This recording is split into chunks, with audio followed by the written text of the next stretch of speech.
Stupid like Zoom record thing. All right, there we go. So how's it been, my friend? It's been a hot minute. It's been going. It's pretty good. I'm I'm optimistic about things. I'll say that there's some things I'm not thrilled with going on, which that's not NASCAR or motorsports related, but can't really get into some of that. But otherwise, things are going good. Things are going good. Good man. So first of all, dude, you know, obviously you know this, but not many people know this. Like, you have been pretty much my like main mentor and source of just my, I don't know, my guiding arrow through my journey as like being taking this as a real career path as opposed to just being a weekend warrior. So like, first of all, dude, can never thank you enough for all that. Like all my stupid questions and all my like the little pep talks you gave me before Dover when I was just like losing my crap. Like Yeah, it's like I remember some of that. I remember some of that. First off, there's no such thing as a dumb question. I always say that. Granted, the only dumb question is the one that you don't ask, which what I mean by that is essentially what Dave Moody says when you question yourself, does this question have to be asked? And am I the one who has to ask that question? So if the answer is no to both, it's probably a dumb question. But that being said, I know I've helped you out. I'm also helping Olivia Whistle out. I helped Joseph Sirigley out when he was first starting out. Um, I'm kind of helping along with Jacob Seelman, helping Cole Cusimano, Briar Starr. Granted, Jerry Jordan's helping them too, but I've always liked to help people. It doesn't matter where, when, how. And in part of that, it's because going all the way back with my family, there's people that I wish I could go and thank, people that I wish I could go and meet that helped my family out years and years ago, decades ago, that I know I'll never meet. So it's kind of my way of repaying the favor, paying it forward. And granted, it's not the same people, but it's my way of helping. That's in part why, at least my day job is at Mitchell Community College here in Mooresville, North Carolina, as an administrator in the tutoring center. Granted, I originally took that job as a tutor way back when because I was a student there. And I turned that into eventually an administrator position after I graduated because honestly, it was close by with mom's health the way it was in 2018. And it's an easy job. It's frustrating right now. There's things I want to say about it that I can't, but it's a good way to give back. It's a good way to help people, and it keeps me fresh as far as whether it's math skills, chemistry, biology, history, etc. Which a lot of that I also use in a lot of the NASCAR stats you see me posting on Twitter or in stories each and every single you're week. you're you're, you're like an unlicensed. I don't know if statisticians are like licensed, but you're basically like it's nuts. And dude, like in a way, would it be unfair to call you almost like a philanthropist in terms of just like helping opportunities and stuff? Like, in a way, it almost seems like that. And especially, I know you've had a really hard couple years, past years, personally. Yeah. And Well, all you do is just give back. It's awesome, man. well, the way I've always looked at it, and this is even before I was in the industry, that NASCAR is a big family. Granted, a dysfunctional family, but a big family nonetheless. So the way I see it is I'm not just helping a friend. Whether I'm helping you, I'm helping a brother. If I'm helping Olivia Whistle, I'm helping essentially a little sister, so to speak. And no offense, Olivia, if you yell at me, I understand. But the point of the matter is, I just like helping people. And I guess you could say a philanthropist, mentor, however you want to word it. Um, Also, just, where for me, I try to do a mitzvah, a good deed each and every single day. And it's because of that. That's another reason why I try to help people, whether it's through advice, whether it's direction, or whether it's literally helping them with a math class or a history class. No, dude, it shows that it's something you're passionate about for sure. I mean, even back to like I don't remember how we met, but even like back when I was still like a teenager uh, and like you're helping me with uh, iRacing I was stuff, gonna you say know? I remember how we met. It was a certain Facebook group. I thought that was it, but I was like, Yeah, I it don't know was. why some like iRacing stuff crept in. I'm like, Well, was it well, iRacing or is here's it how that? here's how it was. It was that Facebook group, We're gonna and then unknown, unmentioned Facebook group. We've yes, shunned them. yes, and you, myself, Gabe Wood, Zach Passon, Henri. I think it's Henri. It might be Henry. Durand. We all were on iRacing. We made this separate group chat because we were all on iRacing, wanted to race together every now and then. So that's where the iRacing came in. Okay, yeah, dude. That how old is that group chat now? We got to be pushing 5 years old in that group you, chat. you know, I can try to see. I don't know if Messenger still shows when I go to the info when it was created.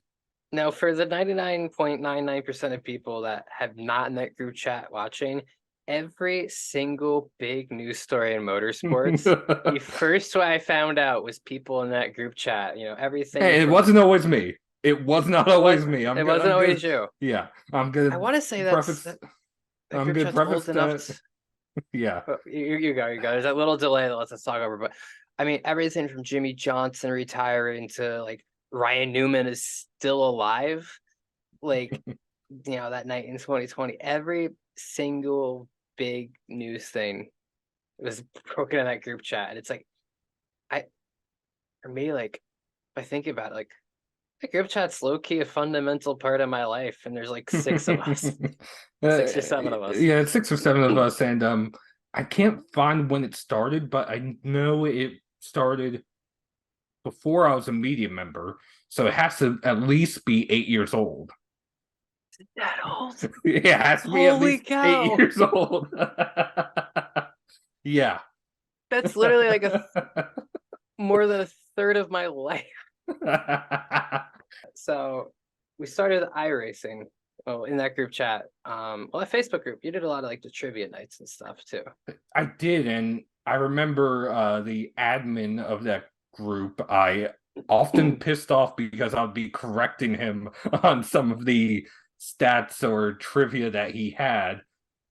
And long story short, we said we shunned that group essentially, the Facebook group, not the group chat. In part, that kind of is what I guess started me leaving that, plus also me becoming a media member and trying to take things more seriously and family stuff and everything. I needed that mental break, so to speak. So I left that group chat there, well, that Facebook group. I didn't leave the group chat with you, Gabe, and a few others.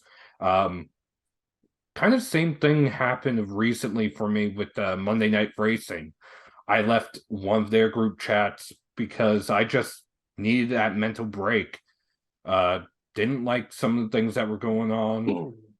I'm not going to name names because it's not fair to certain people in that. And I don't really want to disparage the league too much because, again, some of the opportunities I have only came about because of that league. But at the same time, there's things that I haven't liked, and there's been things that I've had to do in order to compete each and every night they ran. And honestly, I was making myself sick. There's other leagues that I'm looking into running. There's like FTF, for example, which is Justin Malillo's league. And Kickin Tires does sponsor some races in that. But it works better with my schedule, and it's probably going to be better for my health long term as well. Yeah, so like I think if a lot of people like follow the Monday Night Racing League, which I don't know too much about it, but I know there's some huge names that run that. Yeah, there's huge names that run that. It was honestly, we have to turn the clock back to 2020. What happened was Rob D'Amico from the Big Green Egg hosted a media members mayhem race, which was all various media members, street stocks at Charlotte. Qualified fourth, and I was in third or fourth on the final lap when I bounced off the apron, hit Dylan Welch, and Dylan Welch, I guess, rage decided to rage quit by wrecking me in the entire field. I think three-quarters of the field passed under me while I was flying through the air. But a couple people that were in that race, Ford Martin, then from Fox Sports, and Paul Sutton, then from I know it was some marketing or PR firm. I forget what it was, but they dealt a lot with Mobile One and One Racing, and they co-created Monday Night Racing. And the original premise was it was for media members and people in the industry, as in crew members. By midway into season one, we had brought in, they had brought in Ryan Vargas. And from season two on, there's been more drivers, whether it's Garrett Smithley, whether it's Parker Klingerman, Dale Jr. making a couple appearances. Kyle Busch sponsored the league for a season. So you've had a lot of big names. Anthony Alfredo comes to mind as well. But it's not the only league that has all of these pro drivers in it. UFL, Untitled Friends League, has a lot of pro drivers, whether it's Corey Heim, Brandon Brown, Tony Breidinger, Jesse Love, Ryan Vargas, etc. And then you also have Core, which is a little more oriented towards people who are streaming, basically an influencers league. But a lot of these drivers also do stream, so you do get a Ryan Vargas in there from time to time. You do get a David Schildhouse, who I think is the VP now at Alpha Prime, if I remember correctly. So you have a lot of these big names. Honestly, and again, this is not to disparage or to call anyone out, but there's probably some that maybe we're taking it a little too seriously. Granted, yes, iRacing is a sim. Yes, it's a league with a championship and payouts and stuff like that. But honestly, the toxicity maybe could be toned down a hair. And again, that's not directed towards anyone specific. I'm not going to, sit here and do that. But at the same time, I will say that league has gotten me opportunities that I would not have had if it wasn't for that league. I got several exclusives with Ryan Vargas last year. I got a couple of interviews with Brandon Brown. Kickin the Tires already had a deal with, but I got some extra interviews with him, in part because of that, in part because of the Kickin partnership he had at the time. And I know I've also gotten some connections, whether it's with Roger Carruth, whether it's with I really haven't used all of them per se, but I know Garrett Smithley recognizes me because of that league. So there's connections and there's people that I can turn to for an interview that if it wasn't for that league, they might not know me or might not know me as well. Granted, I know my skill level. Season one, I was like top 5, top 10 most weeks. This most recent season, I'm running faster lap times than I was in season one. So I've at least improved in that. But I'm running top 30, top 35. Granted, there's a lot of good people in that league, which, that's good for the league. But it's also frustrating for me as a competitor to know that I've improved, but yeah, I'm further down the running order. Yeah, it's like no fault of your own either. Yeah. It's like, that's kind of like the whole reason of this podcast is just media members. Oh yeah. I really hope it doesn't follow the trajectory of that league where it's just like, oh well, just once we can have Ryan Vargas come on here. But actually, Ryan would be a good one though, because he does do And media. yeah, he does do media. He's done if I remember correctly, he's done some broadcasting on iRacing, and he's also been on the international broadcast for NASCAR for the Xfinity Series, and I And think for the Cup Series as well. he's also like TikTok famous. He's like the Yep, face of he is. NASCAR He on is. TikTok. I was going to say that's one reason why one of the stories last year I wrote was on his social media prowess. And he's actually gained a handful of sponsors through that social media connection, plus through iRacing as well, which, kudos to him to be one of the first to really cultivate that. I mean, yeah, you could say Josh Wise with the Dogecoin Reddit stuff years ago. And yeah, you could say there were a handful of others, whether it's GoFundMe, like Kenny Wallace comes to mind when he was sponsored by the U.S. Border Patrol, except they couldn't sponsor him when the then Bush Series raced in Mexico and Canada. So he would have his fan club, or which was essentially, well, I shouldn't say a fan club, but you get the general idea. So it's one of those where fans and local sponsors and this and that do take notice on social media. And there was one story for Vargas last year at Richmond, the first Richmond, well, Xfinity only had one Richmond race, but the first Richmond race weekend, he had mentioned that he didn't have a sponsor. And there was this one company, Williamsburg Contracting, if I remember correctly, happened to notice and asked him about, what they could do to sponsor. I think they paid for his tires that weekend, and they were eventually on his Xfinity car at Martinsville later in the year. And I believe they're going to be on his truck for a handful of races this year. So social media is powerful. Uh, I always say, anyone who ever asks me, to be careful what you say on social media. I know from well before I was a media member, uh, granted, I was always careful because I work at a college, so it's one of those where I You have already to walk on had that. eggshells. Yeah, I already had to walk on eggshells, but at the same time, there were a handful of moments here and there on social media that I remember that maybe I could have handled better. Um, but that being said, learning from those experiences is one part of where I am now. I mean, it blows my mind that I have like 3,500 followers on Twitter. I mean, that many people want to hear my opinion on things. It's humbling. It really is. And it's something that I'm not perfect at. Uh, I don't try to be perfect either, though. I just try to be myself and be authentic.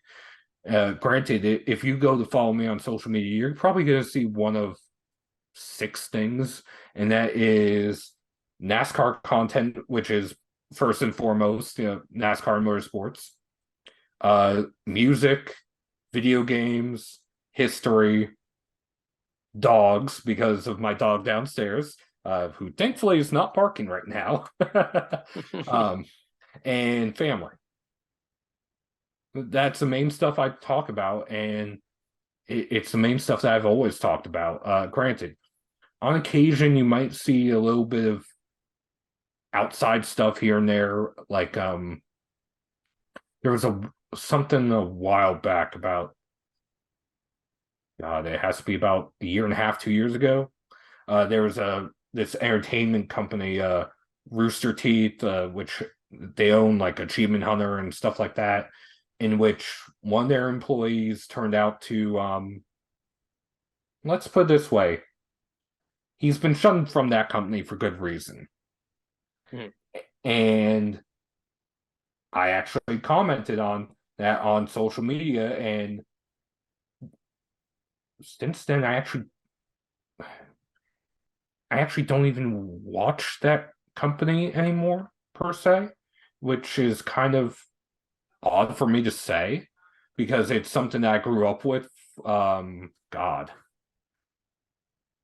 I started watching it in 2008, around when it was created. If anyone has ever heard of the web series Red versus Blue, it was basically a machinima animation of the video game series Halo.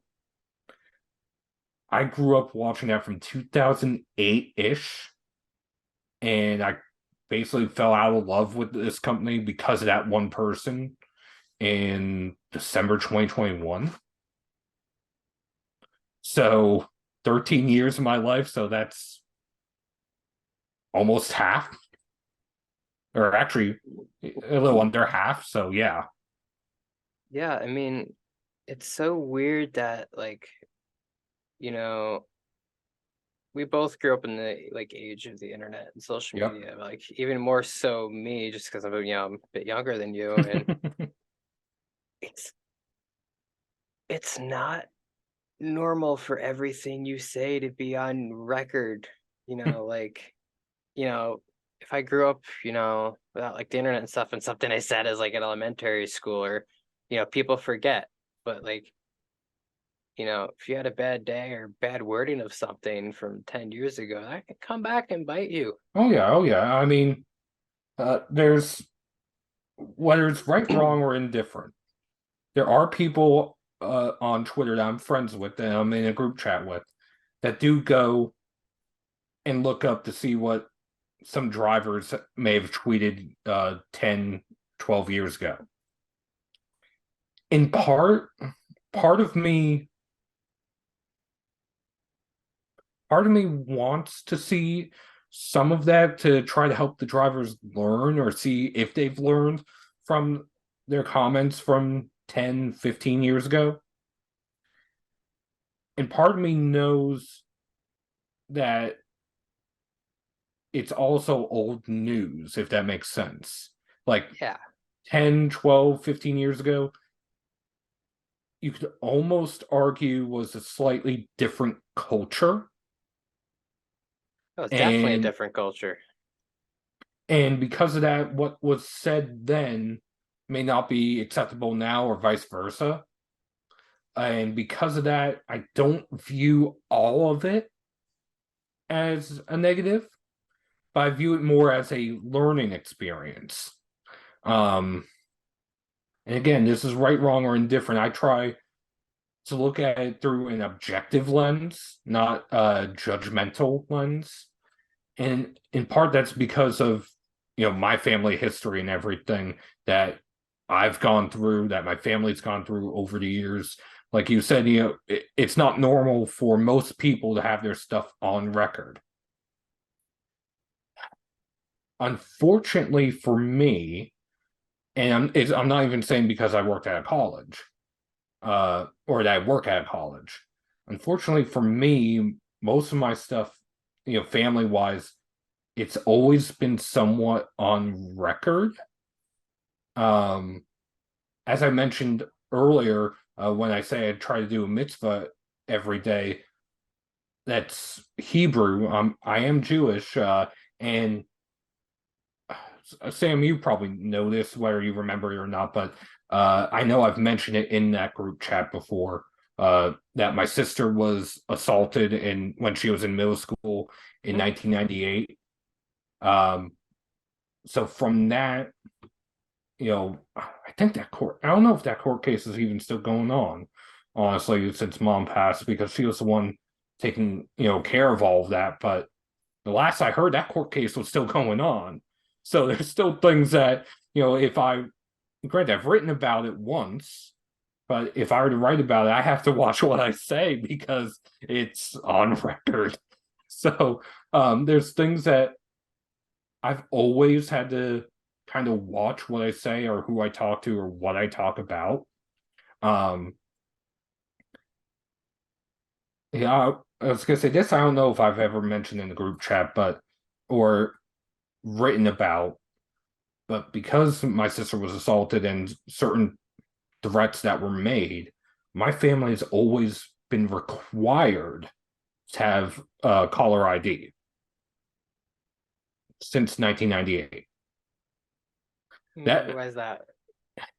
because of threats that were made against my sister and Oh, my okay, I got it. family because we're Jewish.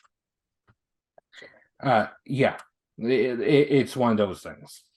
Um, Granted, caller ID really wasn't much of a thing back then. Uh, so it cost, if I remember correctly, it cost money back then too. Um, so it was one of those where I forget if it was a court order or not, but because I was so young back then, I was 5 when my sister was assaulted, 5 or 6, something like that. So I didn't know a lot of what was going on until years later. Like I knew certain things, but just because I knew it doesn't mean I comprehended what it meant. And to put more context to it and why it was as big of a deal as it was, the 2 girls that assaulted my sister were the granddaughters of the head of the Hitler Youth of the camp my grandmother was in. Yeah, it's funny how the world works sometimes. But it's one of those, and I hope I didn't just get your podcast demonetized, or at least this episode with that. No. But anyway,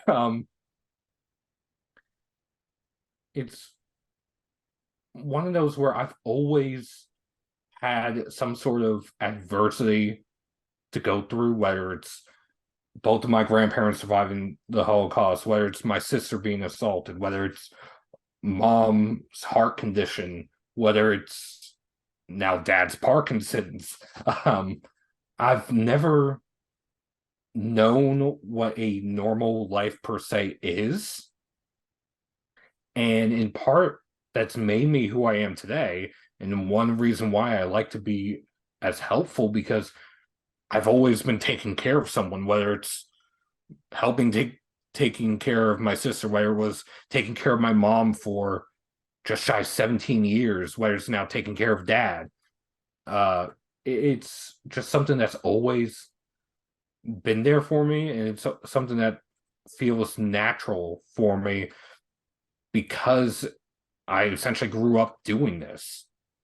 So whether it's helping give you advice, whether it's giving the multitude of other people, I was going to say somebody else that comes to mind that I didn't think about at first, who I think he was in our group chat at one point, and has been in and out of it. Luis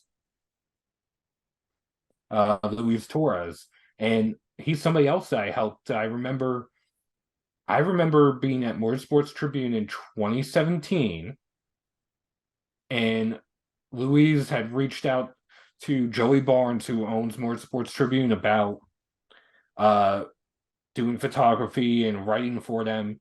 And he had told me about it. And I said, "Yeah, I'll talk to Joey." And I messaged Joey, and Joey called me up saying he literally just emailed me, "How do you know that?" I'm like, "Oh, I've known Louise for like 4 years, and he and I were chatting, and I know I put in a good word for him there. I put in a good word for you at the podium finish. I know it's something that I've recognized either the same or the similar determination, passion that I had when I was coming into the industry. Uh, I remember the first year I was writing for Motorsports Tribune. I wrote a lot. I'm not really a fan of the stories I wrote back then. Um, 2017, Joey Barnes, I don't want to say shipped me off, but he kind of loaned me out to Matt Weaver and to basically get a crash course on the proper writing style. And I wrote for Short Track Scene that summer, covering the summer shootout. And Weaver and I were actually joking at Daytona a few weeks ago that he was surprised at how well Legends car stories did, for one, and for another that he has to laugh because all of the names that I covered are now the ones that he's covering in late models or in ARCA or in the truck series, whether it's Sammy Smith, Chandler Smith, Isabel Robusto, Roger Carruth, Brad Perez. I mean, you name it, they were all there at one point or another in the summer shootout. So it's kind of funny that I kind of gave him this glimpse into the next generation to come. Yeah, and But then here you are covering them as they make their NASCAR careers. oh yeah, and there's stories of races that I watched uh in the summer shootout that there's one that, if I remember correctly, Gracie Trotter had won, and this was her second win. They only had one green flag lap. Oof. They ran out of time. Oh my So goodness. yeah, and That's then brutal. but still, the point of the matter is, I got to see a lot of these drivers that are coming up that people haven't heard of. Like I've often talked about Isabel Robusto in uh the NASCAR media corps and talking to people, and they're like, who is she? And I tell them all these different stories, and they're like, oh, okay, well, we'll have to watch. And there's people, and I'm not going to call anybody out specifically, but I remember talking with uh editors I've had that there are people that all they focus on is NASCAR, NASCAR, NASCAR. It's only been since COVID where there's some that are paying more attention to late models. That there's people paying more attention to dirt. In part, that's because of Kyle Larson and his gamer word moment.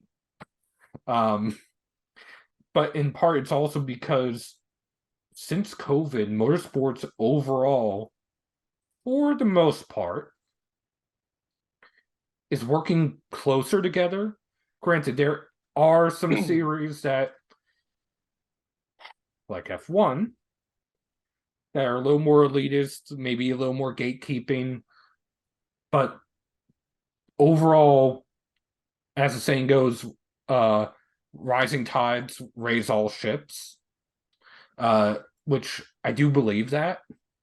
Granted, there's parts of it that I am skeptical about, which you and I have talked about, whether it's the F1 popularity, whether it is certain things that other series are talking about doing or have done or will be doing. And some of it is just because it's changed, it's different. Other parts of it is because there's signs that maybe they should be going in a different direction, or maybe the fan base just isn't understanding where they are, if that makes sense. Um, for example, again, I'm not trying to call anyone out, but IndyCar, iRacing, motorsport games, that whole thing that's going on.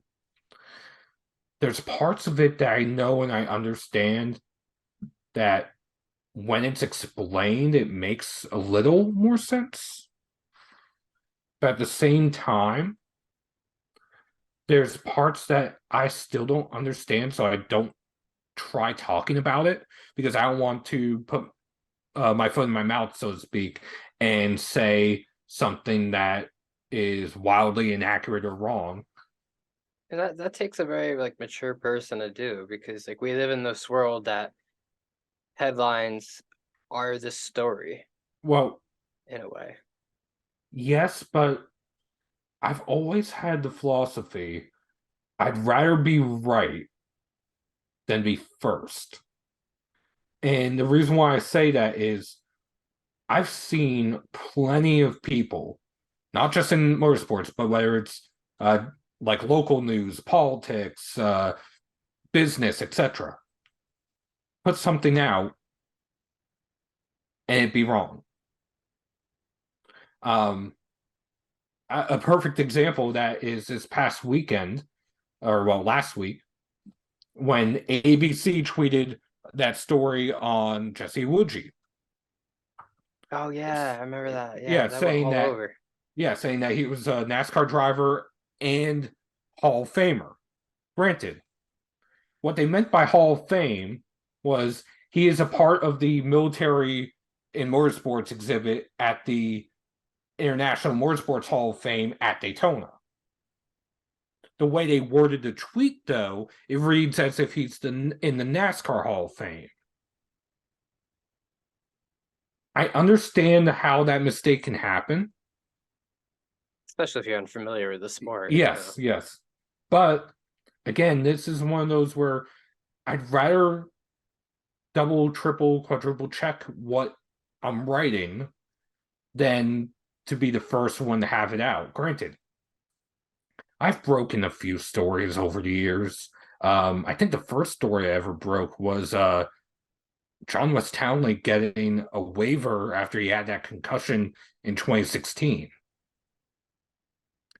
Then I didn't break another story until 2019, which it was Danny Bone and his plans to run full time in 2020, which in the truck series. Granted, that got derailed by COVID, but that's neither here nor there. Um, and then the most recent thing I broke had to have been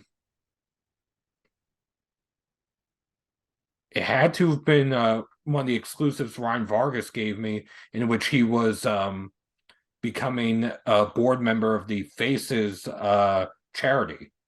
Granted, yes, he announced it, but and he asked me to wait like 5-10 minutes after he had announced it to actually post my news, or well, my news story on it. It wasn't until like 8 o'clock that night that I realized he gave it to me as an exclusive because no one else wrote about it. So that was Poor kind of Ryan. I was gonna say, well, here's the thing. You say poor Ryan.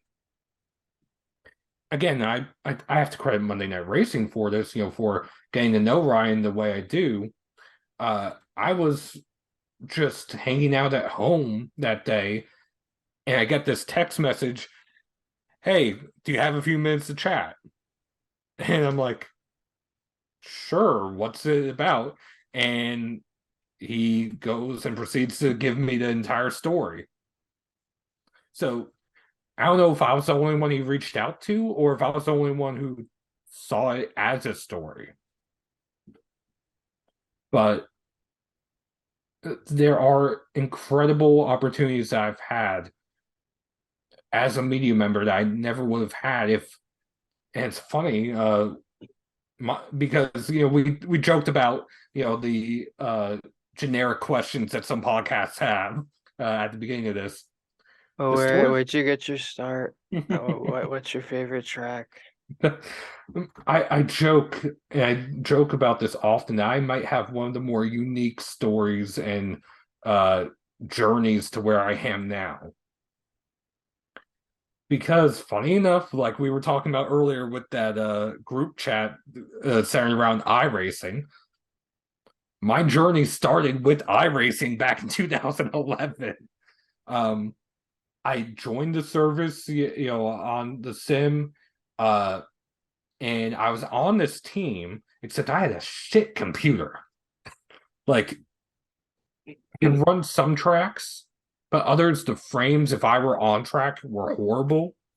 So I basically had relegated, or the team relegated to me, that I would be the spotter. And they nicknamed me Spotter Seth. And I wanted to actually try to run, and I wanted to compete. So my idea was, well, if I can't run the cup car, let me run the Indy car. Let's see if we can start an Indy car part of the team. Well, I go and I start running the Indy car, and I find that I don't have any issues with frames or graphics or anything like that. And I grabbed the attention somehow of these two brothers, Matt and Ray Kingsbury, who run at that time Last Lap Motorsports, and they offer me a spot on the team. I'm like, well, at least I can be competitive with someone. So yeah. So I left what was then known as the Professional Sim Racers Group, PSRG, and I joined Last Lap Motorsports. Fast forward to today, the other members of PSRG include Malik Ray, who is a current Coke Series driver, Colin Kieser, who is a current Coke Series driver, Stephen Esney, who is a former Coke Series driver, John Adams, who is a former Coke Series driver, Brandon And Cherburko, I don't know what happened to him. then Seth, who was a former PSRG driver. Yeah, and there's one other who I don't know how to word it, but I know he's more of a YouTuber now. I don't know if he's still. I think he honestly, I think he might. I don't know exactly what happened to him, so I don't want to speculate. But I know he's a YouTuber now. Austin Oganowski. Yeah, Yeah, he left iRacing a couple yeah. years ago. Um.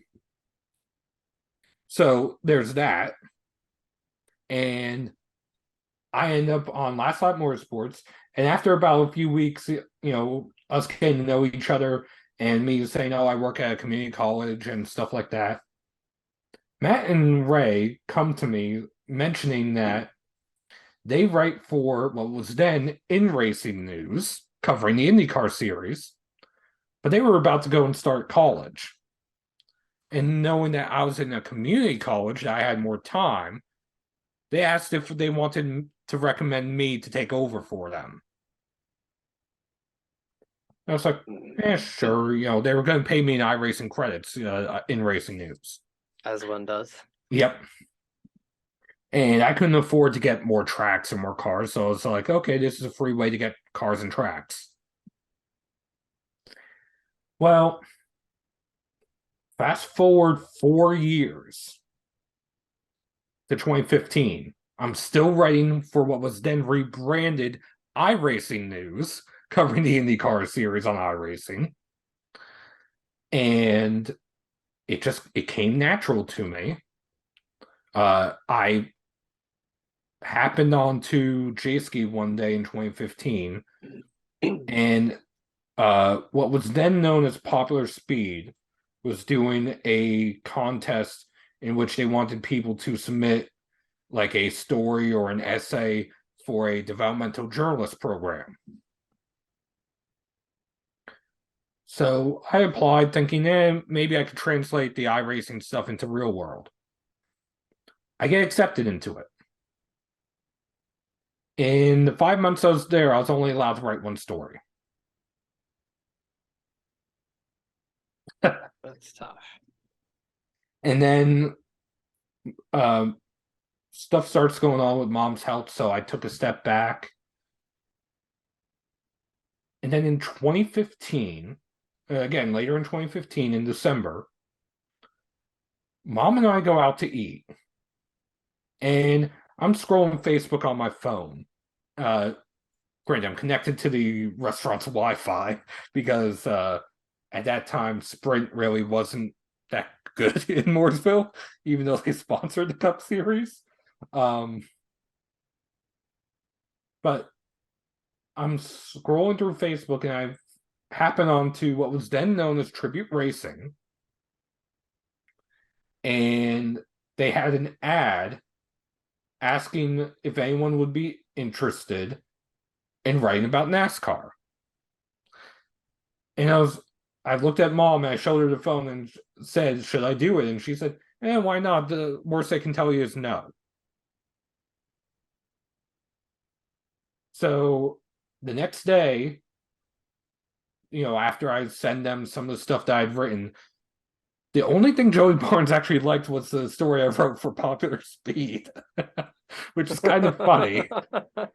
Yeah, I mean, it's kind of funny. They only let me write one story. That's the one story that gets me a spot at what becomes Motorsports Tribune after Matt Weaver helps them rebrand. And I end up with Motorsports Tribune. God, it has to be about a week later they hire me. And then funny story. The day after they hire me, I get an email from Team Valvoline. During the time I was not doing any media, I entered a fan contest because I was like, I'm not doing anything and not expecting to win. The email from Team Valvoline, you have won tickets to the 2016 Daytona 500. So my last race as a fan was the 2016 Daytona 500 with my sister. And I was very upfront with Motorsports Tribune about that, uh, because again, this was kind of in that area where I didn't know what I was going to do, and there was even a moment where I questioned my fandom of the sport because of stuff that I experienced, which I have written about on Kickin the Tires. I actually won first place in columns in 2021 NMPA writing contest. Um, but yeah, from there, I was with Motorsports Tribune through October 2019. The night of the Xfinity Roval race that year, at that time, I really haven't mentioned this to a lot of people, but I was starting to question what I wanted to do in 2020, whether I wanted to continue with Motorsports Tribune, where I wanted to try something on my own. And I go and grab dinner at this Italian restaurant that is by the track that I'm a big fan of, called Garofalo's. However, because of construction that was going on the road, I couldn't get to the restaurant. So it's like, I still want Italian. There's an Olive Garden a mile away. I'm going to go to that. So I walk in, and the host, asks how many. I was like, it's just me. Is there a spot at the bar? And I sit down. About a minute or two later, in walks Jerry Jordan, Chris Knight, and a few other media members. And they say, why don't you just tell them to send your food over to our table and come join us? Well, long story short, after I joined them, Jerry starts talking about esports and needing an esports writer. And I look at him and I'm like, I got my start in that, right? A week later, he hires me as the esports editor at Kickin the Tires. So if it wasn't for that construction, I wouldn't have been at Olive Garden and I wouldn't have gotten hired by Jerry Jordan. I mean, it's strange how life works sometimes, right? I feel like every media person I've ever talked to, they always have just this one story that's like that. It's just like the stars align. Yep. You know, it was 1:30 in the morning at Waffle House outside of Dover, and this guy, it's hilarious how that is. And but on the contrary, we were talking about social media and stuff. You had this experience where like the stars align perfectly. And I feel like most media members have that in common. Social media has opened the door. I feel like it's more accessible to, be able to get your foot in the door, especially like in the NASCAR community. Yeah, I'll More agree with that. accessible than ever. Yeah, in part I would point to social media for whether it's Taylor Kitchen, whether it's Olivia Whistle, whether it's hell, even you getting into the industry in some way, shape, or form, whether it's through podcasts and vlogs and photography or writing or just how, I mean, I've said this before, and I've said this to multiple people that I am a fan of new media. And what I mean by that is whether it's content creators on TikTok or vlogs or this or that. And because the reason why I say that is to quote Ryan Vargas, it is not 2005, it's not 2006 anymore. Simply writing a story, and I'm guilty of that. Simply putting a sticker on a car, simply doing the same thing you've done for decades is not the only way to get a message across, and it's not the only way or the best way in some cases to attract an audience and also, quite frankly, to get paid. And the reason why I say that is look at Ryan Vargas. And I know I'm using him as an example a lot, but he's one of the best examples of it. Uh, when he was sponsored by TikTok, he put TikTok logos on all of his iRacing cars. Then he did the same with Swan Security. Then he did the same with Williamsburg Contracting, with Critical Path Security, with this company, that company, and then the next company.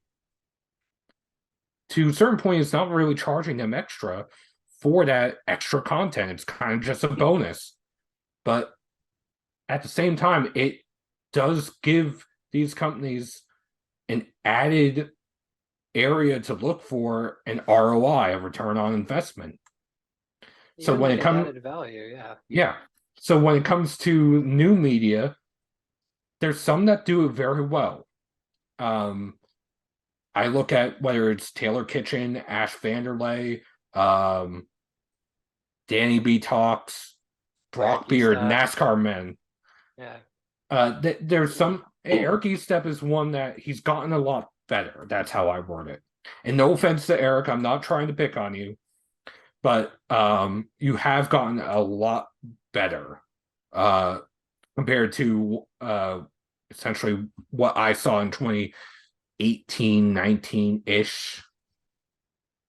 And some of that is because new media is so new, you kind of have to learn to get to a certain point, whether it's ethics, whether it's respect, whether it's just general knowledge.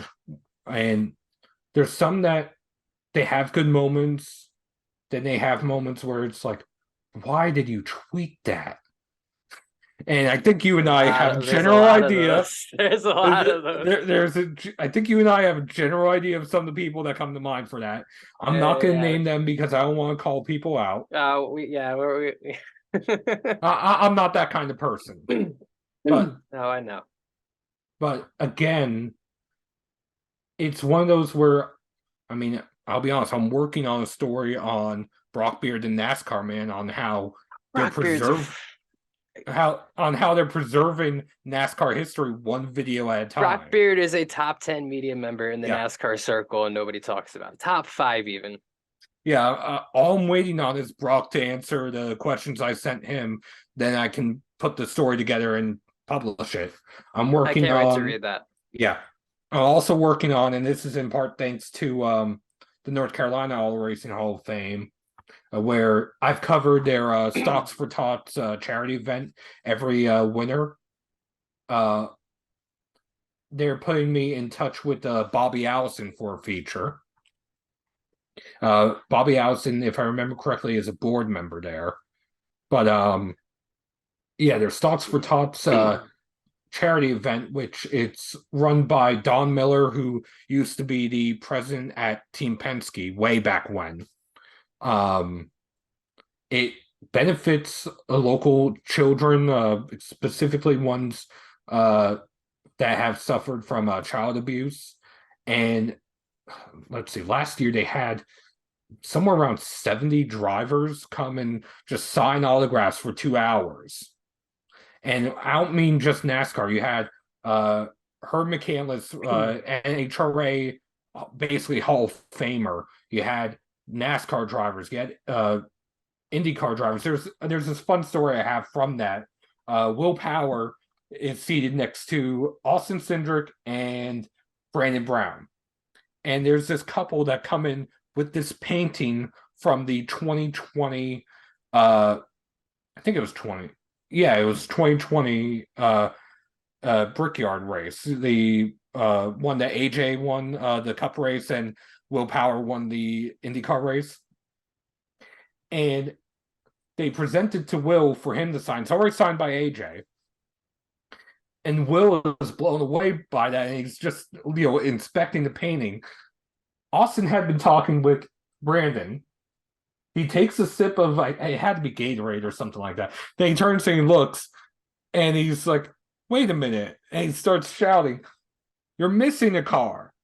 You're missing a car! Where's the car from Saturday?" Because Cindric had won the Xfinity race, but all that was in the painting was Will Power's Indy car and AJ's Cup car. Oh, that's hilarious. It was this genuine moment, and you could tell Cindric was just joking and just doing banter, to mess with Will Power. After messing with Will, he looks at them and he's like, "Did you paint this?" It was a painting by Warwick Rogers, I believe, but it was some just you had this unique moment that you wouldn't have had anywhere else, and it was genuine. It was some good personality, and what I was gonna say, granted, I don't think I put this in the story that I wrote because I didn't get it on audio, but after that, after they walked away, because on the other side of Brandon Brown was Noah Gregson. Noah leans over and said, "You should have made them an offer for the painting." Yeah, yeah. So you had all these different personalities. I remember, I think Ryan Vargas got there a little late, but he stayed like an hour after the event was supposed to end because of how many fans were there, how long the line was taking. And he just continued to sign autographs and sign autographs and sign autographs. Martin Truex Jr. wasn't even on the list when he came. Oh, wow.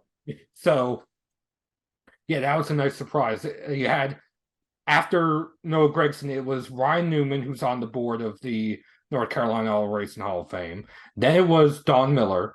And then it was Martin Truex Jr. And you didn't just have drivers, too. You also had some media members there signing autographs, including Bob Pockris, Matt Dillner, Jesse Punch. So you had all these. Everybody's there. Yeah. And I just go there to cover the event because it's a good story. And it's also an opportunity to get some audio, whether it's for, just stuff for the winter or for Christmas, or in my case, I was able to get in touch while I was there with Ron Hornaday for that burnout feature that I wrote. So if it wasn't for that, I wouldn't have had any quotes for that, or I would still be waiting, or maybe have caught up with Hornaday, sometime afterwards. Uh, I like telling stories that other people don't talk about or don't tell. And a part of that is because, and as I mentioned earlier, with my family having survived the Holocaust, my grandfather was in, I sometimes get them mixed up and I apologize, but my grandfather was in Auschwitz, my grandmother was in Bergen-Belsen, and 70 family members entered the two camps. Oh my gosh. Only 9 survived. And a lot of that history and my family history, after I get back to my grandparents, it's a black hole because a lot of the documents didn't survive. So there's stories that I'll never learn about, that I'll never hear about. Mom knew a lot of it, but a lot of it she didn't tell. So when she passed, a lot of those stories disappeared with her. And my grandfather passed in 2008. My grandmother passed before I was born. So there's stories that I've never heard, that I'll never hear. And I know I'm not the only one. There's millions of people whose stories that we'll hear some of it, maybe whether it's the survival or through, say, the various Twitter accounts, like the Auschwitz Museum, the Holocaust Museum, that will tweet a photo and a brief story saying who this person was, where they were born, and what happened to them. And this is something that I've always wanted to do, and in part, I kind of have this opportunity to do it now, is to tell stories that people don't hear. And in part, one of the things I had been doing before NASCAR media took over Racing Reference, I had been contributing through Vincent Delforge, who was the lead statistician there. I would look up random drivers while I had downtime at the college that I work at. I would use some of their databases again, during some downtime, especially during COVID when there was no students allowed on campus. So it's one of those where I kind of had no choice, but I had to occupy my time somehow. I'll use their databases or the third turn or motorsport stats or driver database, just looking for information, or even ultimate racing history, looking for information where it's birth dates, hometowns, nationalities, or in some cases some missing D&Qs and stuff like that for races. And I would send them in to Vincent, and there's some races that like, if I remember correctly, the 1971 season finale at Texas World Speedway, before I sent what I found on Ultimate Racing History to Vincent, there were 5 drivers that withdrew from the race that were not listed, including AJ Foyt. And they withdrew because NASCAR and USAC were going back and forth as to whether they were going to allow their drivers to compete in the rival series. Yeah. So again, it's something that it wasn't included. And there's a ton of drivers that are on Racing Reference right now, or at least I think they're still there, because I know there's a ton of changes going on there. That the information is only there in part because of all the work, not just myself, but several others have done. But I remember talking to Vincent one day, and I asked him out of curiosity if he knew how many drivers or races or information, that I had submitted that, added to the wealth of knowledge on Racing Reference. And he flat out told me he stopped counting after he reached 175. Yeah. And I was going to say, some of the information is just as trivial as the average speed of a race.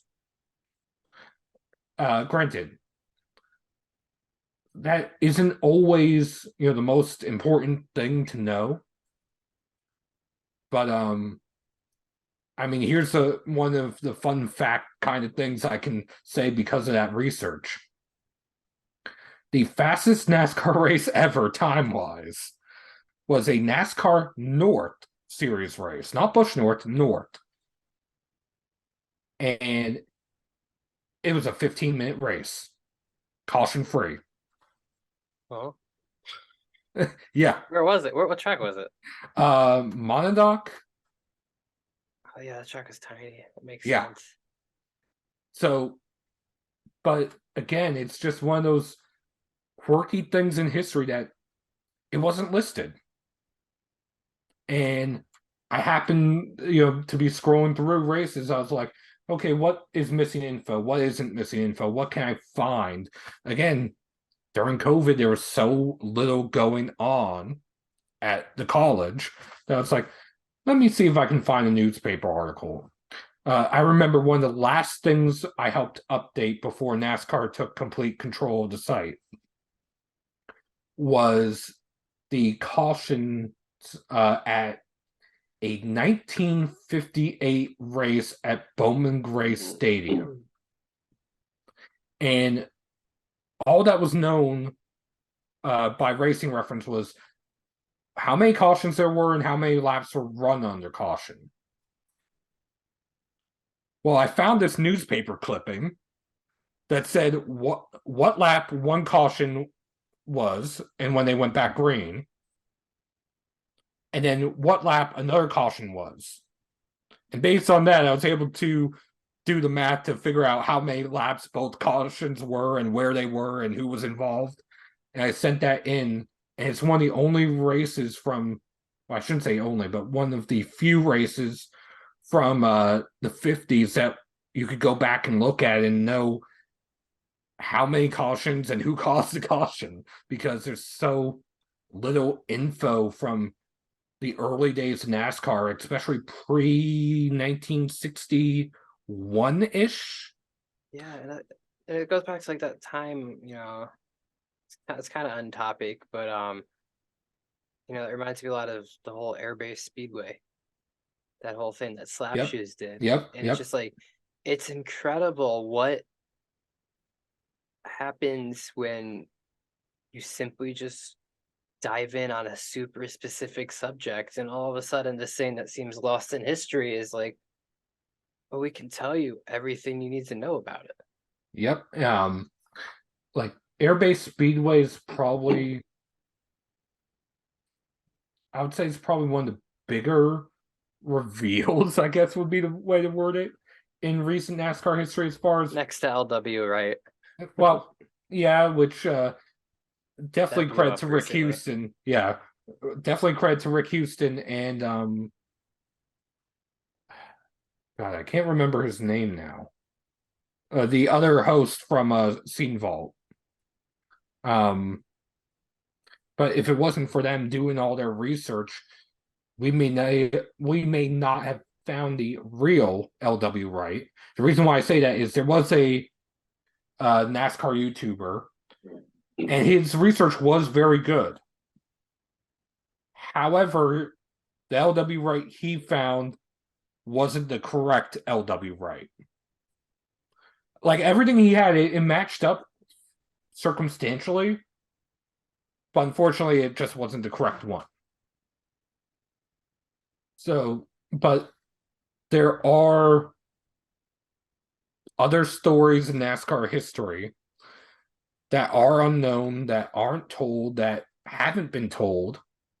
Whether it is, for example, there was a race in at Martinsville in, I think it was 57, I want to say, in which about 150-ish laps in, it started raining, and it got so bad that they stopped the race on lap 200.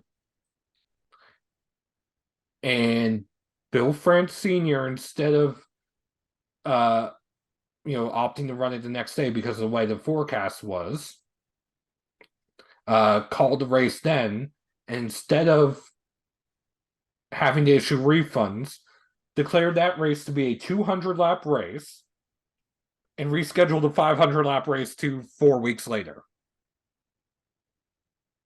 So we literally got an extra race just because of Bill France Jr. Bill France Sr. In part probably not wanting to give refunds. Yeah, you could never do that now. Yeah. There was also another NASCAR race. I want to say it was at Savannah Speedway in 62, which was called Before Halfway. And to my knowledge, it is the only race in NASCAR history that was called Before Halfway in which they gave half points and half the prize money. Huh. I did tweet about this last year when the Xfinity Kansas race was called after stage 2, which was technically before halfway. But with the current rules, you don't have to reach halfway. You just have to reach the end of stage 2. There's other stories as well. Bill Rexford is the 1950 champion. He's the only Cup champion currently eligible for the NASCAR Hall of Fame that has never been nominated or inducted. Granted, he only has one win. He only has a one lead lap finish. And he also, in part, won the championship because of a points penalty that Bill France Sr. gave to Lee Petty for competing in a rival series. Pardon me, but that's very bad. No, I won't. I know where you're going with it. I think it was something like a 908-point penalty. Holy. But you have to realize back then the amount of points you earned was a certain percentage of the amount of money you earned. So the points penalty was the amount of money he earned in the rival series. So when you put it into perspective like that, it makes a little more sense. Big Bill was such a crook sometimes. Yeah. He was such a filthy businessman sometimes. Yeah. Overall, it's a huge net positive. But I mean, another random stat that I know, and in part, this is also thanks to the NC Auto Racing Hall of Fame. There's one manufacturer that has started multiple NASCAR Cup Series races. That's also completed 0 laps. I feel like I know this. You didn't know this was going to turn into NASCAR trivia, did you? I feel like I have tweeted about this before. Yeah, I forgot who it was. You specifically told me about this, and I forgot. Tucker. What was it? Tucker. The manufacturer was called Tucker. Huh. I want to say it was Detroit and Monroe. Detroit, it broke an axle on the pace laps. And Monroe, it broke a transmission after taking the green flag. And that's why nobody's ever heard of Tucker. They also only made 48 cars. Ooh, tough. Although the one that was raced in the Cup Series was restored to its essentially showroom condition, and it's now on display at the Toyota Museum in Japan. Huh. Yeah. So, fun fact, there's a NASCAR Cup car in Japan. Just chilling. Yeah. So, I mean, dude, you're a historian, journalist, writer, my label of philanthropist. You've done all these things, especially to come out with a smile on the face. Especially, I know the last years have been tough, and like you said, you've dealt with a lot of adversity. It's impressive. It's inspiring for you to come out on the other end and do all that you do. So, you've given me millions of dollars in advice, not actually, priceless advice. Yeah. The way I look at it is, I never tried to compare what I've gone through to the hardships that anybody else has gone through. And granted, I do talk about from time to time, like how I did today, about what I've gone through. But at the same time, and I'm going to quote my mom on this, there's always someone worse off. And what she meant by that was, you don't know what somebody else is going through. And you don't know whatever they may be going through might be better or worse than what you're dealing with right now. And through that, God will never really, and this is if you believe in God, so for anyone out there who doesn't, everybody is entitled to their own beliefs, but God will never give you more than what you can handle. So, has there been things over the past few years that I wildly wish could have gone differently? Yes, most definitely. Are there things that no matter how rough or how tough they were, do I appreciate what it's taught me or where I've gone with it? Yes. For example, since we were talking about iRacing, I had paid to attempt the e-racer event, the Carnomaly 500.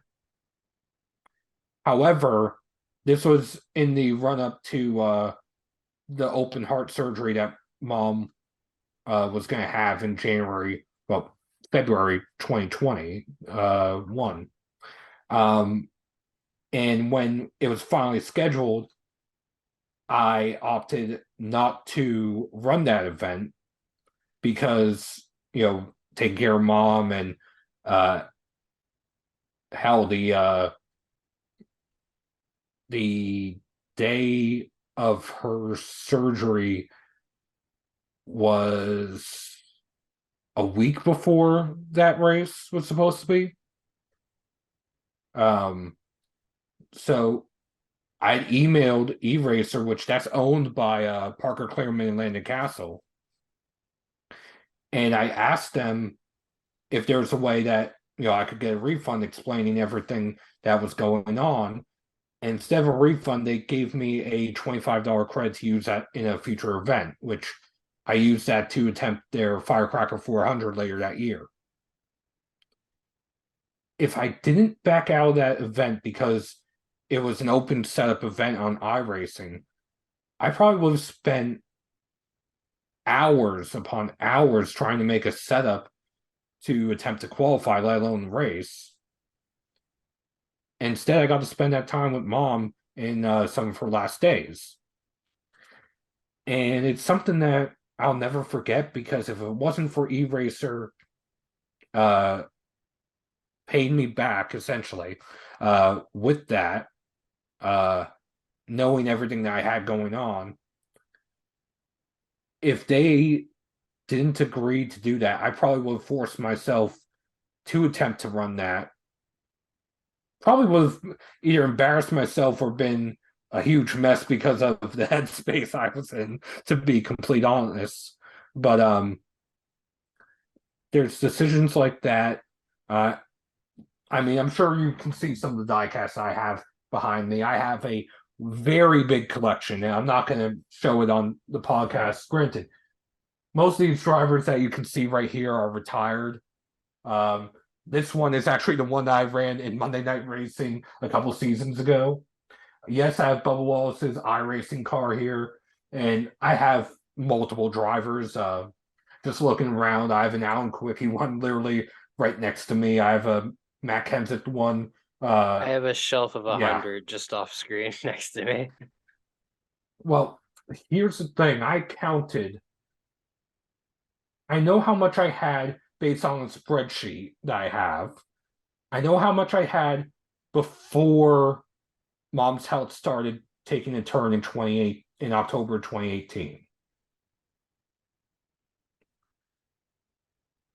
Of those that were on that list uh, in 2018, I had to have sold somewhere in the neighborhood of 250 to 350 of them, taking care of her. I know where I'm at right now with how many diecasts I have. And I'm still somewhere around 150, 170 away from that peak that I was at. Granted, uh, I have diecasts of drivers that mom was a fan of, that dad was a fan of, my sister is a fan of. I have some from way back from when I was simply just a fan. Um, but some in a column I wrote early last year, there's a lot that I've never talked about, more because I don't want people feeling sorry for me. And the reason why I say that is, like I said earlier, where there's always someone worse off. You don't know what somebody is going through, I don't want to take that attention away from somebody who truly needs it. Uh, I went through grief counseling in July and August of 2021, and it did help me quite a bit. On occasion, I still have a moment here or there. But the thing about it is, I I just don't want to be that guy.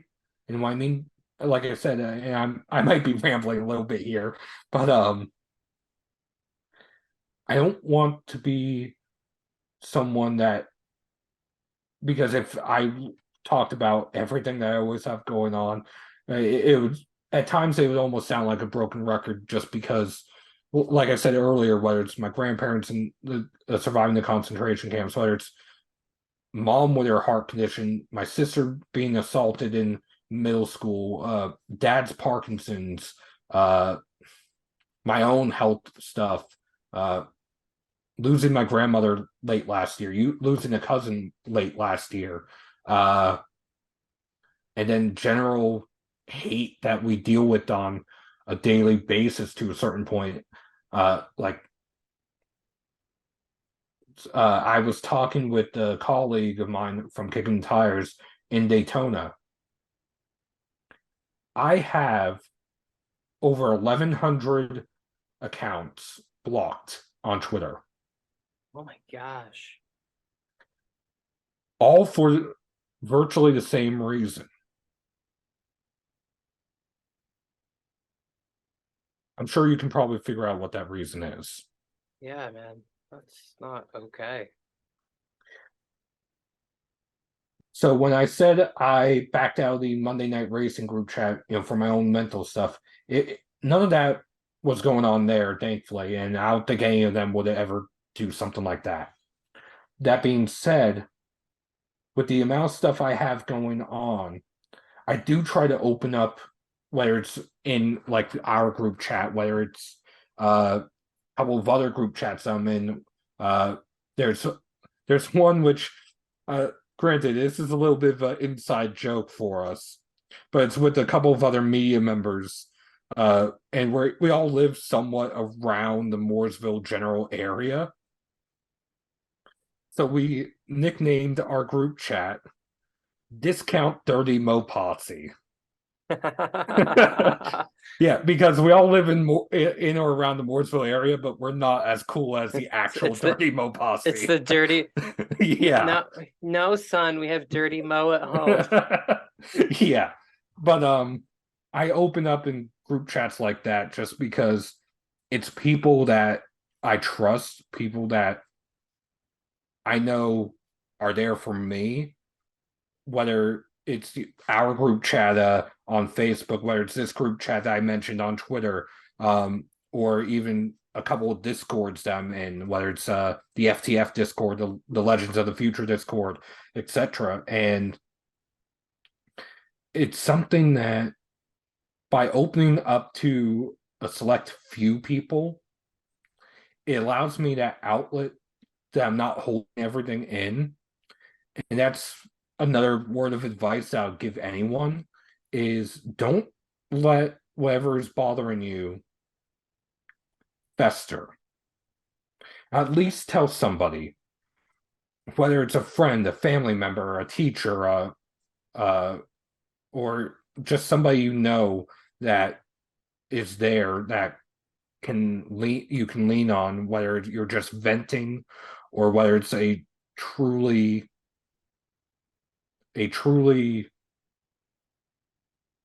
emergent, or even if it's just a trivial issue, uh, just because if you allow it to fester, it will eat away at you. And a part of that is why I went to grief counseling in 2021 after losing mom. I was in a little bit of denial. Not that she was gone, but I was in denial as far as everything that I did to try to take care of her. and I let it eat away at me. And one night I just broke down crying. And the next day I reached out for grief counseling. I was in grief counseling about 6, 7 weeks.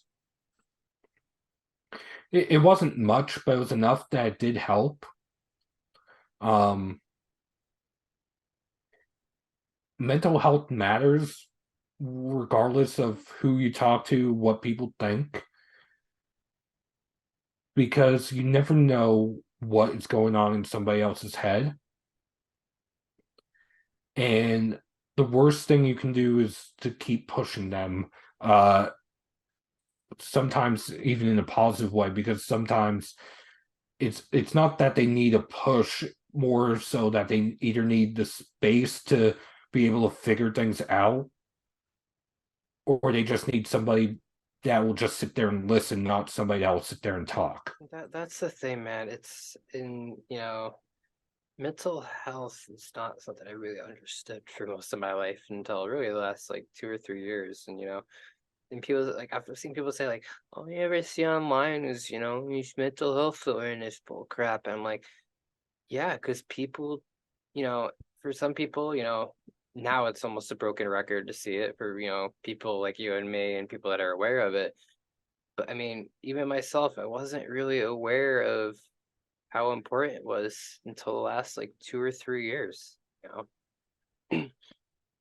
Something I don't think I've ever mentioned this on the record before. Last year, when I went back up to my hometown, New Jersey, because that's where the cemetery that my grandmother was buried in for the funeral, it brought back memories from when I lived up in New Jersey. And apparently, one of the uh, funeral home hands is someone that I knew from my time in elementary school and middle school in New Jersey. I don't know if I would be here right now if we didn't move away from New Jersey.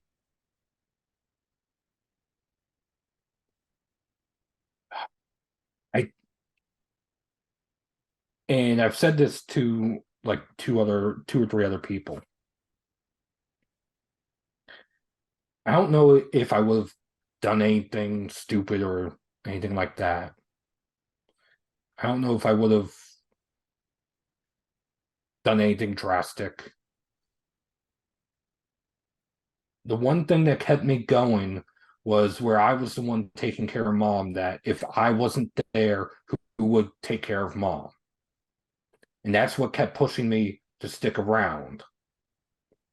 And then we moved down here to North Carolina, and I hadn't thought about those things outside of finding a piece of paper that I butchered the spelling of multiple words.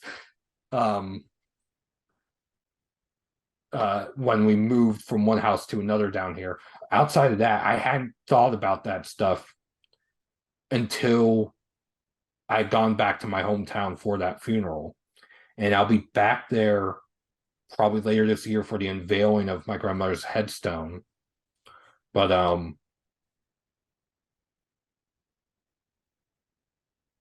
that's how negative things were there. And I'm not just talking family, but just general bullying and stuff like that. I mean, how the person who recognized me when I got back here to North Carolina, there was a Facebook message from that person with the quote, "We all thought you killed yourself. Where have you been?" Wow. Yeah, so yeah. Um, that's the kind of stuff I dealt with in elementary school and middle school, especially in middle school. Kids are harsh, man. And granted, to a certain point, it's character building, and I don't disagree with that. I wouldn't be who I am today if it wasn't for some of that stuff.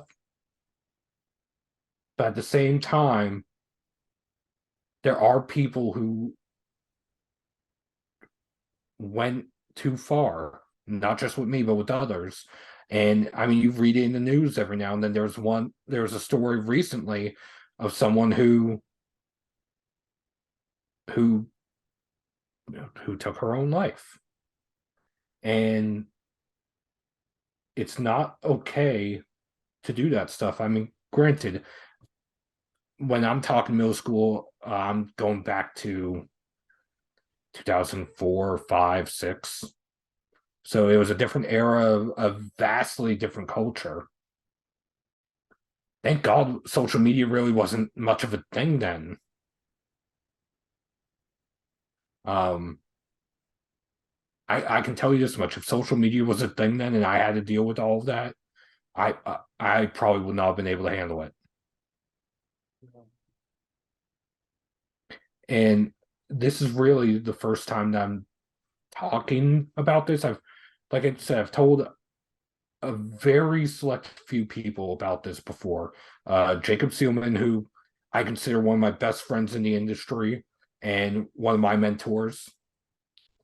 Gabe Wood, again, one of my best friends and good friends in the industry. I love Gabe, man. Yeah, Gabe's awesome. um, Man. and that's about it. I mean, I never even told mom or my sister or my dad about this. Yeah, I never even told his family, dude. Well, And it's one of those where I'm not telling you just because it's where we ended up in the conversation. It just feels like it's time to start talking about certain things. And I mean, I'll be honest, I was reading that story earlier today. That's one of the other reasons why it came to mind and where we are in the conversation. And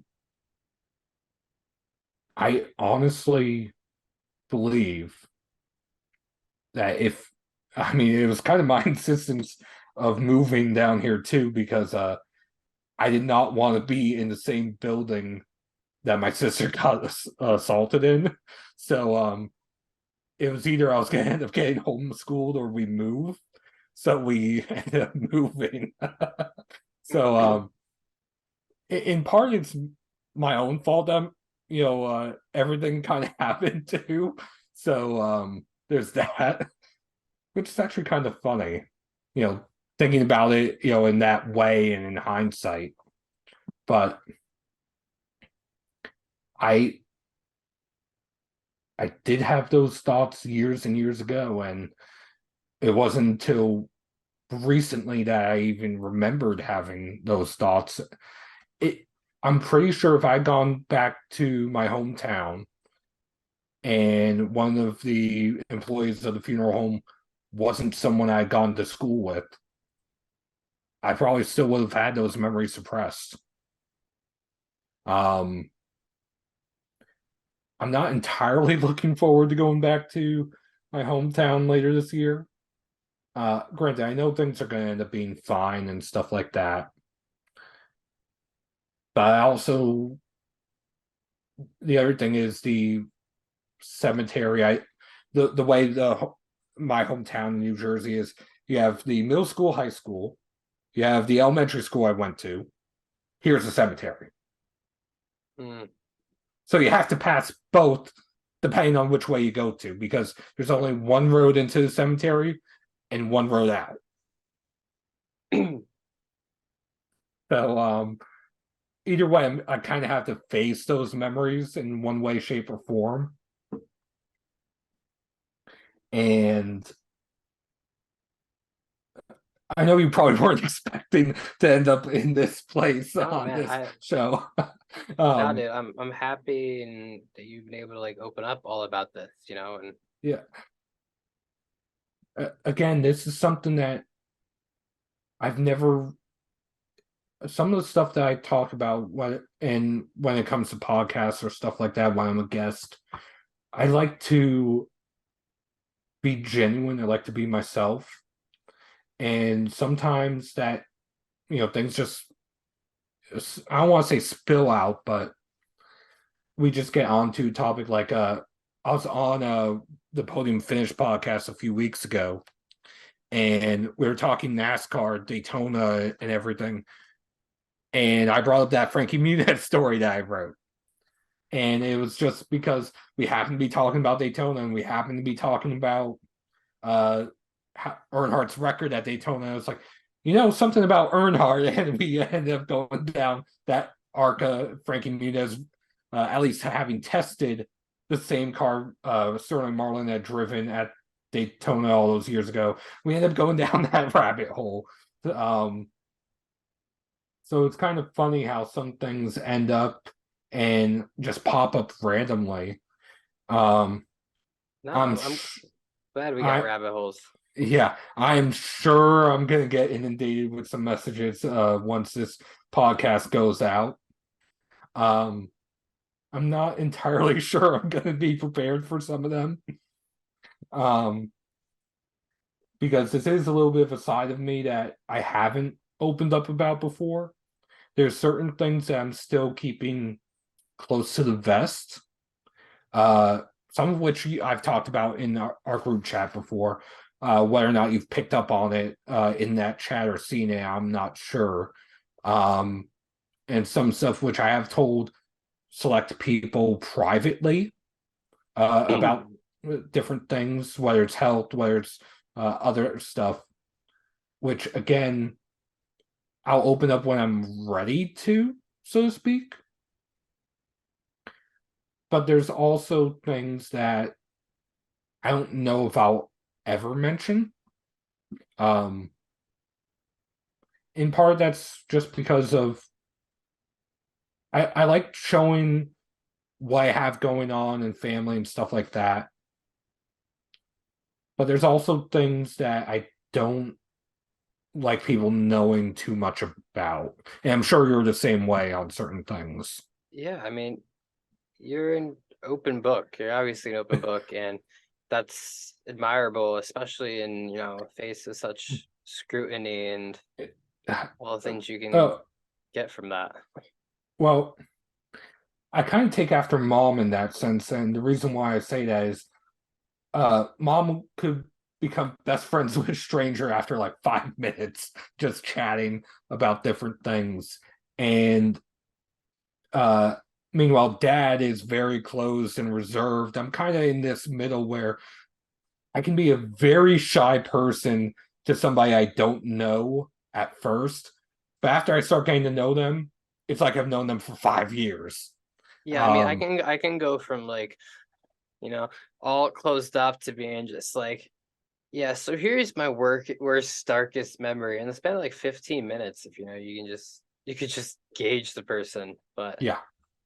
Yeah. so I actually have to record another podcast immediately after this, so we should Oh, probably should yeah. probably no, dude. Yeah. No, dude. I love how this podcast turned out. So obviously, like I said many times, you've given me so much advice. So to any aspiring journalists, writers, what's a piece of advice you could give to somebody getting into this? A piece of advice to get into this. Like, where does one go?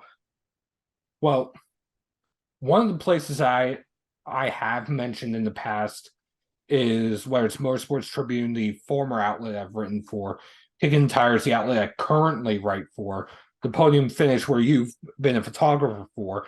They're all good outlets to help new people coming in, like Olivia Whistle, for example, who's currently with Kickin the Tires. I know she was doing a little bit of stuff with I think it was Skirts and Scuffs or something. It was some outlet in Canada, and then came to us. Cole Cusimano, who was with In the Pits News, is now with us at Kickin. Luis Torres started out at Motorsports Tribune. Even short track scene, I would say, with Matt Weaver, because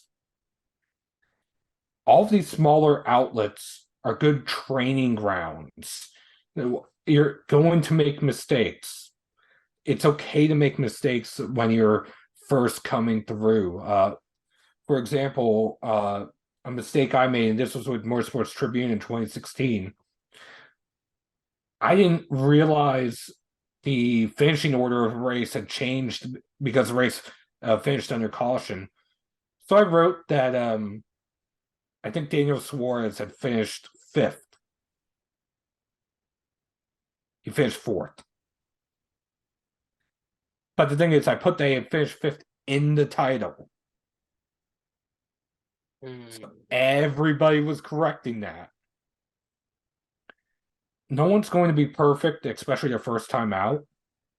But don't hesitate to ask questions. Like when we started out this podcast, in my belief, there is no such thing as a dumb question. The only dumb question is the one you do not ask. And why, again, to quote Moody, do you have to be the one to ask that? And is it one to ask? That's a great quote.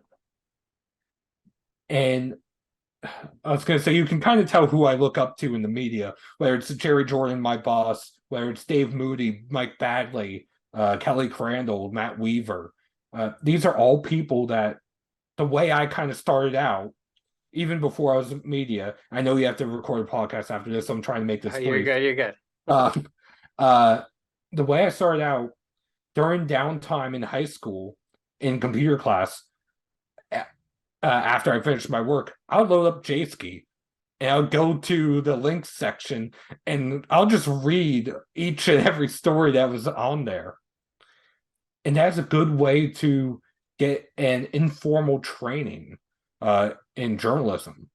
That's kind of how I learned. And I like to think of my style of writing is a little bit of a mesh of Jacob Seelman, Matt Weaver, Kelly Crandall, Pete Pistone, Al Pierce. I could go on and on.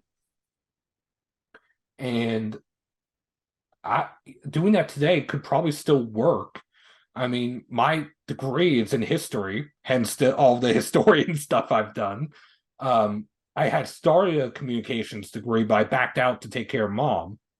Um, so I don't technically have a formal training in journalism. It's just what I've learned And from Matt that's the thing. Weaver. Yeah. That's the thing. If you're listening to this and you think you need if you want to be a photographer, a writer, like you need to go, especially photography. Don't go to college for that. Writing, it's a little more applicable, Uh, but it's still a skill set you can learn on I, your own. the way I look at it is, and I've said this, I actually said this to a driver that I was interviewing in 2019.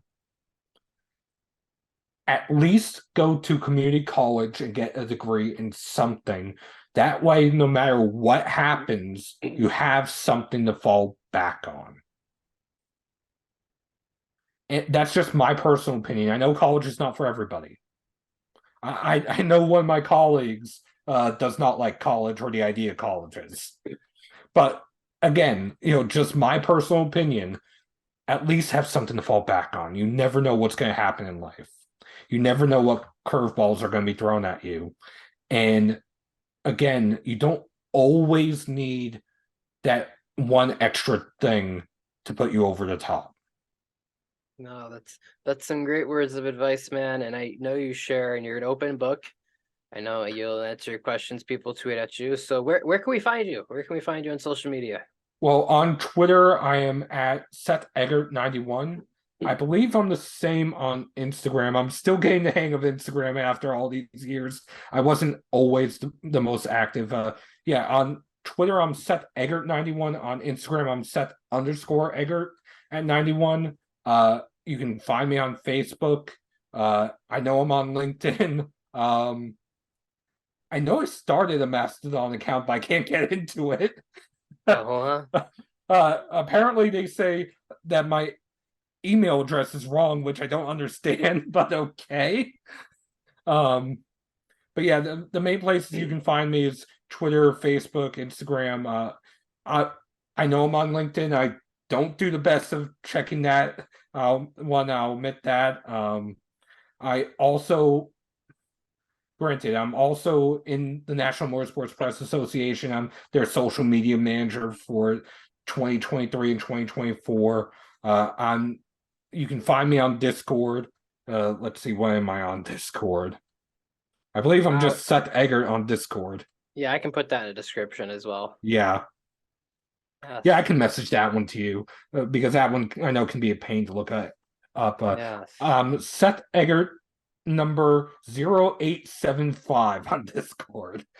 Alrighty. Uh, But yeah, I was gonna say you can find me just about anywhere on social media, just about. all right. So all that information, whether you're streaming on YouTube, Spotify, Apple Podcasts, wherever the heck you're on this, that all that information you can find Seth on will be in the description. Seth, it was awesome catching up with you, my friend. We'll be in touch. I'll be in touch pretty shortly. We have a Oh yeah, and I yeah. have a funny feeling we'll eventually have a part two. All right. Oh, Eventually. definitely, definitely. But alrighty, Seth Eggert on the Sam Dre Show.